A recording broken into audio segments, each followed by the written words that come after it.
आयोजकांशी जी बैठक झालेली आहे, ह्या मोर्चाचे जे आयोजक आहेत त्यांच्यासोबत झालेल्या बैठकीमध्ये त्यांचा रूट आता फायनल ऑलमोस्ट होत आलेला आहे आणि ह्या रूटवर हा जो काही फायनल रूट होईल, ह्या रूटवर कंप्लीटली आमचा पोलीस बंदोबस्त तैनात असेल आहे. 2,500 ते 3,000 पोलीस अधिकारी आणि कर्मचारी या रूटवर आणि याच्या सभोवतालच्या परिसरामध्ये संपूर्ण डिप्लॉईड असतील आहेत. साधारण पनवेलच्या आसपास यांचं लंच चे फूड पॅकेट्स त्यांना वितरण करण्याचं आयोजकांनी सांगितलं आणि APMC मार्केटमध्ये रात्री मुक्कामाची त्यांची व्यवस्था त्यांनी ठरवलेली आहे.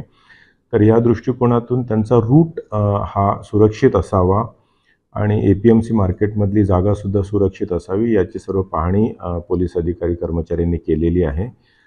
जसा तो मोर्चाला एक सुरक्षित पद्धतीने पनवेल आणि वाशीपर्यंत APMC मार्केटपर्यंत नेण्याची जबाबदारी आहे, तसंच नवी मुंबईतील इतर नागरिक जे आहेत त्यांनाही इनकन्व्हिनियन्स होऊ नये यासाठी सुद्धा पोलिसांनी खबरदारी घेतलेली आहे आणि बरेचसे वाहतूकदार हे मुंबई ते पुणे किंवा पुणे ते मुंबई हायवेवरून एक्सप्रेसवेवरून वाहतूक करणार आहे, तर त्यांनाही इनकन्व्हिनियन्स होऊ नये या दृष्टिकोनातून आयोजकांसोबत बसून पोलिसांनी याचं नियोजन केलेलं आहे.